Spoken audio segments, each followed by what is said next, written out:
we had a job to replace a pole that had been condemned by the asset inspector. This particular pole is sort of right next to a river that runs through town. It's in a floodplain area. So once the rain hits, it pretty much, the water engulfed the area, and that's where it sort of sat there for months. Realised the pole had sort of deteriorated to a certain point where it was very concerning for us. It was sort of held conductors across the Hume Highway, which is one of the busiest roads in Australia. We had no choice but the thing outside the box to try and get this pole changed. The job site was entailed had a 132 kV line running parallel and a 66 kV line running parallel on the other side. So we had to isolate the 66 kV line. We had to use extra precautions for the 132 line nearby for induction. The traditional earths weren't long enough, so we had to join the earths sort of halfway and bond all the plant equipment. Yeah, it was just a lot of work and a lot of time-consuming stuff to sort of make sure the crews are safe and doing it correctly. So we had the outage. We estimated it was about 6 hours. The outage only affected the one customer. It was a large industrial manufacturing customer, but this part of the network we can actually backfeed. So we're actually lucky in that regard. We started really early that morning. It was a big frost. It was like about -6. And so we moved all the plant in place. We had all our line staff there. So we got 10 tradesmen and 3 apprentices.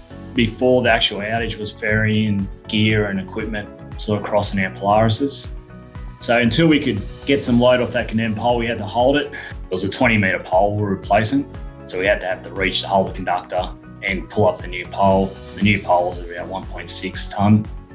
The crawler crane, it was awesome. It had a real wide footprint, which meant it could pass across real boggy areas. And because it was a large crane, being a 40 tonne, it had a lot of reach on it.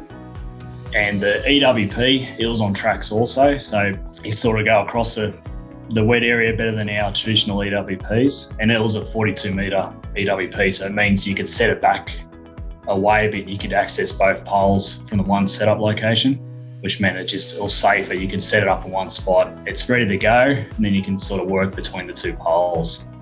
We used EWP to safely access the condemned pole to shift the conductors. And then once we had the conductors on the new one, we could put some climber crews up the new pole to speed it up and work as a team.